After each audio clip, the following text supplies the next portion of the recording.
करते हैं पीलीभीत का। उत्तर प्रदेश की मौसमी ये महत्वपूर्ण सीट है। वरुण गांधी इस बार चुनावी मैदान में नहीं है, टिकट कटा। जितिन प्रसाद की किस्मत दांव पर है। क्या कहता है वहां का समीकरण? अभी मौसम का मिजाज मौसमी कैसा बना हुआ है पीलीभीत का? बिल्कुल, देखिए चित्रा, सुप्रभात आपको और सभी दर्शकों को। और एक नई सुबह हो रही है, नई भोर हो रही है, लोकतंत्र की एक नई भोर है। बहुत बड़ा दिन है आज। और सबसे पहले कहते हैं ना कि शुरुआत भली हो तो सब कुछ भला होता है, तो जनता को आके वोट करना, और पीलीभीत भी उसके लिए तैयार है। चित्रा, तराई का इलाका है, ठंडा इलाका है, इसलिए सुबह जो है धीरे धीरे जैसे जैसे दिन चढ़ेगा जनता भी आगे जोर शोर से वोट डालने के लिए निकलेगी। लेकिन अगर पीलीभीत की बात करें, पिछले 30 साल से ये क्षेत्र जो है लोकसभा क्षेत्र, इसमें मेनका गांधी और वरुण गांधी ही लगातार सांसद रहे हैं। मेनका खुद 6 बार यहां से सांसद रही हैं, वरुण गांधी भी 2 बार यहां से सांसद रहे हैं। और इस बार जितिन प्रसाद पर बीजेपी ने भरोसा जताया है। यही वजह है कि कारपेट बॉम्बिंग हम लोग ने देखी किस तरह से यहां पे तमाम बीजेपी के जो नेता हैं, चाहे वो प्रधानमंत्री नरेंद्र मोदी हो, योगी आदित्यनाथ लगभग 2 बार ही आए यहाँ पे, और अपने आप में बीजेपी के तमाम वीवीआईपी चेहरे यहाँ पे कैंपेन करते हुए दिखे। तो देखना होगा कि क्या जितिन प्रसाद जो है ये इस बीजेपी के एक तरह से गढ़ कह लीजिए, इस पर अपना बीजेपी का कब्जा बनाए रखते हैं, या फिर समाजवादी पार्टी से भी एक पूर्व मंत्री, पूर्व स्वास्थ्य मंत्री को टिकट दिया गया है। बीएस गंगवार जो है वो भी एड़ी चोटी का जोर लगाए हुए हैं। मायावती भी यहाँ पे आ चुकी हैं फूल बाबू के लिए, वो यहाँ के स्थानीय प्रत्याशी निवासी भी हैं जिनको प्रत्याशी बनाया गया। तो बेहद दिलचस्प है ये चुनाव। और देखना होगा कि पीलीभीत की जनता, जहां गोमती, बाघ और बांसुरी से ये इलाका जाना जाता है, आखिर किसको वाकई में किंग बनाती है। ठीक है मौसमी, मैं फौरन आपके पास लौटूंगी। और उम्मीद यही कि अभी तो शुरुआत है, दिन धीरे धीरे जैसे जैसे चढ़ेगा, 7 बजे से जब मतदान शुरू होगा तो ज्यादा तादाद में वहां पर लंबी कतारें देखी जाएं, इस तरह की हम उम्मीद कर सकते हैं। शरद, अब सीधे आपका रुख करते हुए, जयपुर में आप मौजूद हैं। राजस्थान की 12 सीटों पर आज वोटिंग होनी है और वहां पर 25 में से 3 सीटों पर कांग्रेस पार्टी ने अलग अलग दलों के साथ गठबंधन करके चुनावी मैदान में उतरी हुई है। इस बार का वहां का सियासी समीकरण क्या कह रहा है? पिछली बार किस तरह की वोटिंग हुई थी? इस बार मतदान प्रतिशत क्या बढ़ने की उम्मीद है, जैसा कि हमने विधानसभा में भी देखा था? और क्या जानकारी वहां के समीकरण को लेकर आप देंगे? भूपेंद्र यादव भी चुनावी मैदान में है, केंद्रीय मंत्री अलवर से। बिल्कुल चित्रा, मोदी सरकार के 2 मंत्रियों की प्रतिष्ठा दांव पर लगी है, अर्जुन राम मेघवाल की भी, भूपेंद्र यादव की भी। 12 सीटों पर चुनाव हो रहा है। सारी सीटें पिछली 2 बार से एनडीए या फिर कह लीजिए बीजेपी की झोली में जा रही है। बीजेपी के पास हैट्रिक लगाने का चांस है, तो कांग्रेस शून्य के सन्नाटे को तोड़ना चाहती है। इसी वजह से इस बार देखेंगे कि अब हाई वोल्टेज प्रचार हुआ है। इतना घमाघमी राजस्थान के चुनाव प्रचार में नहीं होता है। जयपुर से ही प्रधानमंत्री नरेंद्र मोदी ने कोटपुतली से प्रचार अभियान की शुरुआत भी की थी। हम आपको ये दिखाते रहेंगे। यहाँ पर यह मॉक पोलिंग का सिलसिला भी अंदर चल रहा है, जहां पर पार्टियों के लोग आए हुए हैं। देख रहे हैं मॉक पोलिंग हो गया क्या? हो गया। ईवीएम ठीक है? ठीक है। ईवीएम पे कोई शक तो नहीं है? नहीं। तो चित्रा, ईवीएम को लेकर हमेशा विवाद होता रहा है। यहाँ पर कांग्रेस बीजेपी दोनों के लोगों से हमने पूछ लिया कि ईवीएम पे कोई शक तो नहीं है। 7 बजे की वोटिंग होगा, उससे पहले मॉक पोलिंग चल रहा था यहाँ पर।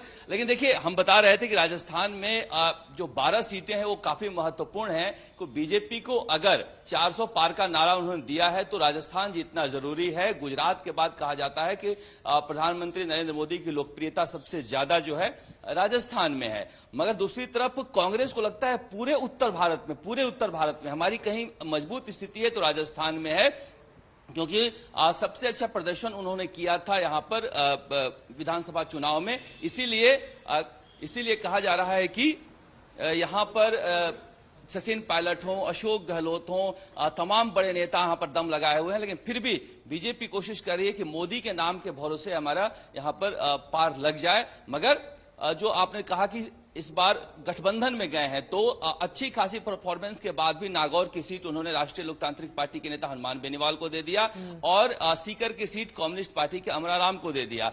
वो चाह रहे हैं कि दोनों पार्टियों के वोट बैंक भी जुड़े।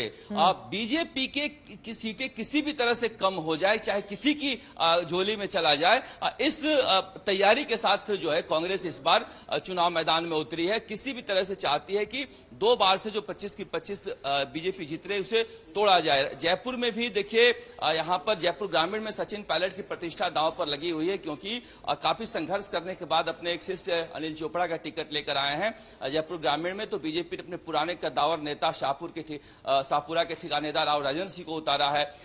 यहां पर कांग्रेस ने अपने पूर्व मंत्री प्रताप सिंह खाचरियावास को उतारा है शहर में। तो बीजेपी अपने बहुत पुराने संस्थापक नेताओं में से एक भंवरलाल शर्मा की पुत्री मंजू शर्मा को उतारा है। यहां पर भी काफी कांटे का मुकाबला है, मगर असल जो टेस्टिंग है कांग्रेस की वो शेखावटी के इलाके में, सीकर, झुंझुनू और चूरू।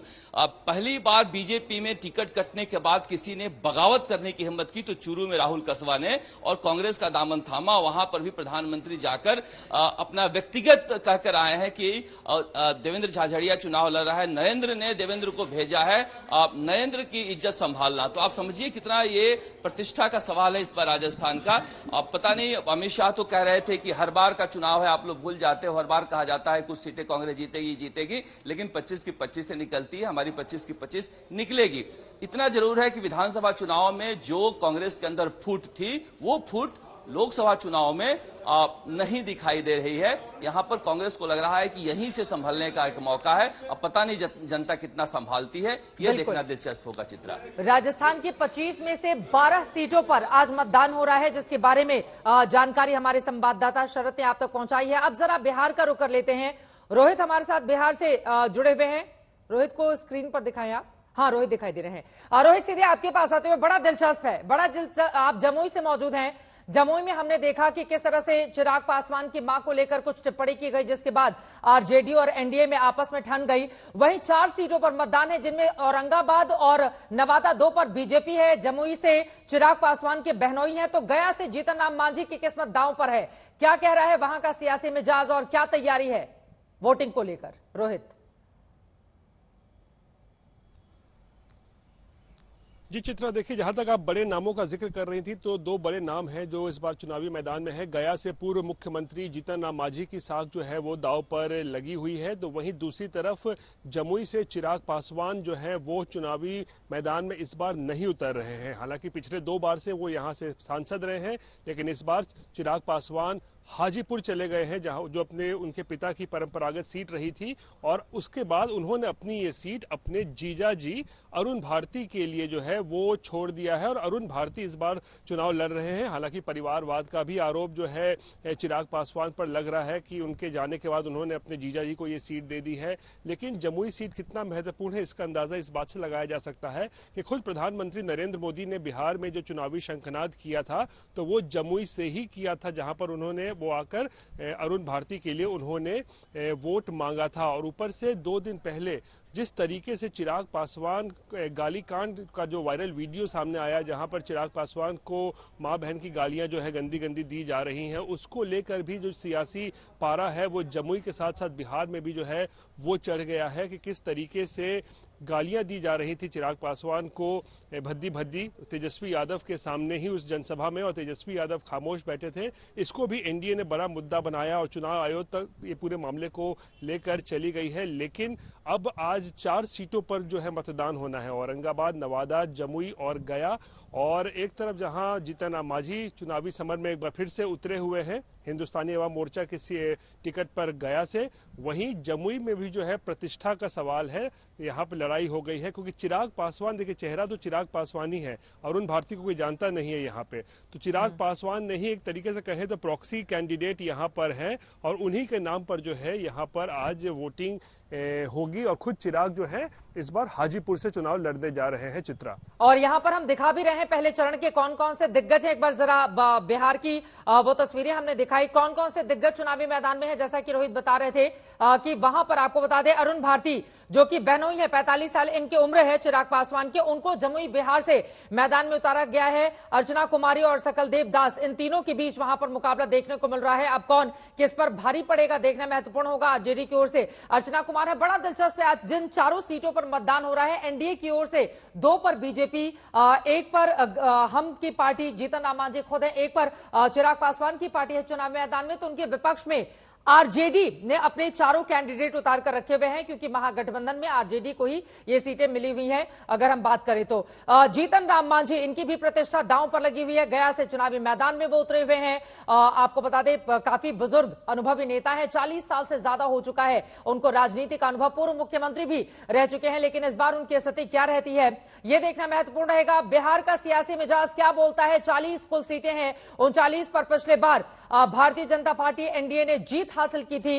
इस बार भी एनडीए पूरे दमखम के साथ चुनावी मैदान में है, लेकिन आरजेडी और कांग्रेस लेफ्ट के गठबंधन ने मुश्किलें बढ़ाने की पूरी तैयारी करके रखी हुई है। हालांकि पिछली बार 40 में से सिर्फ एक सीट ही गठबंधन के हिस्से में गई थी। एक बार रवीश पाल का रुख कर लेते हैं। जबलपुर से हमारे सहयोगी जुड़े हुए हैं। रवीश, वहां का माहौल क्या है रवीश, और क्या है तैयारी वोटिंग को लेकर? देखिए चित्रा, अभी तो 7 बजे से मतदान शुरू होगा, तो जाहिर सी बात है फिलहाल मतदाता जो है वो तो नहीं पहुंचे हैं। लेकिन क्योंकि मैं जबलपुर में मौजूद हूं तो आपको बता दूं कि मध्य प्रदेश में जिन 6 सीटों पे आज चुनाव होना है उसमें से एक जबलपुर भी है। और प्रधानमंत्री नरेंद्र मोदी ने मध्य प्रदेश में पहले चरण के मतदान के लिए जो चुनाव प्रचार शुरू किया था वो जबलपुर शहर से किया था, क्योंकि इसके पीछे की एक बड़ी वजह है, जबलपुर महाकौशल के इलाके में आता है। और वैसे तो 6 सीटों पे लोकसभा चुनाव आज होने हैं, लेकिन महाकौशल की जो 4 सीटें हैं, जबलपुर, छिंदवाड़ा, बालाघाट और मंडला, ये वो सीटें हैं जो आदिवासी बहुल इलाके में आती हैं। और यहाँ पे आदिवासी वोटर जो है वो करीब करीब अगर देखा जाए तो इन चारों सीटों पर मिलाकर के वो 57% के करीब आ जाता है। और ऐसे में महाकौशल के रण को जीतना, महाकौशल के गढ़ को भेदना भारतीय जनता पार्टी के लिए बेहद ज्यादा चुनौतीपूर्ण हो जाता है। क्योंकि विधानसभा चुनाव में देखें जो हाल ही में हुआ था, तो महाकौशल की 31 विधानसभा सीटों में से 16 सीटें कांग्रेस के खाते में गई थी। और यही भाजपा के लिए एक चिंता की बड़ी बात है, क्योंकि वो कांग्रेस से नीचे यहां रही थी, एक सीट कम उसे मिली थी। लेकिन क्योंकि मैं जबलपुर में हूं तो आपको यहां से छिंदवाड़ा का हाल भी मैं बता देता हूं। महाकौशल की 2 प्रमुख सीटें हैं, मंडला और छिंदवाड़ा, जिस पर सबकी नजरें टिकी रहने वाली है। फग्गन सिंह कुलस्ते 6 बार के सांसद हैं, एक बार फिर से चुनावी मैदान में है। बड़ा आदिवासी चेहरा है, गोंड आदिवासी समाज से वो आते हैं। लेकिन दूसरी तरफ छिंदवाड़ा में नकुलनाथ है, जो अपने पिता की परंपरागत सीट पे चुनाव लड़ रहे हैं। हालांकि वो वर्तमान सांसद भी हैं, लेकिन क्योंकि हाल ही में फग्गन सिंह कुलस्ते चुनाव हार चुके थे विधानसभा चुनाव का, तो ऐसे में वहां पर थोड़ी सी चुनौती भाजपा के लिए बढ़ गई है कि क्या विधानसभा चुनाव हारे हुए प्रत्याशी को लोकसभा चुनाव में जनता एक बार फिर से जिता करके सांसद बनाती है नहीं, ये अपने आप में देखने वाली बात होगी। और दूसरी तरफ छिंदवाड़ा की जानकारी सबको मालूम ही है, लगातार कमलनाथ वहां से सांसद रहे, बाद में उनके बेटे सांसद बने। लेकिन भाजपा ने इस बार अपनी नाक का सवाल बना लिया है छिंदवाड़ा को। 29 लोकसभा सीटें हैं मध्य प्रदेश में, जिसमें से 28 भाजपा ने जीती थी पिछली बार। इकलौती छिंदवाड़ा सीट है जिसमें भाजपा जीत दर्ज नहीं कर पाई थी। और अभी जब विधानसभा चुनाव भी हुए थे तो इकलौता छिंदवाड़ा ही ऐसा जिला है जहां पे भाजपा का खाता नहीं खुला था। 7 की 7 सीटें कांग्रेस ने जीती थी।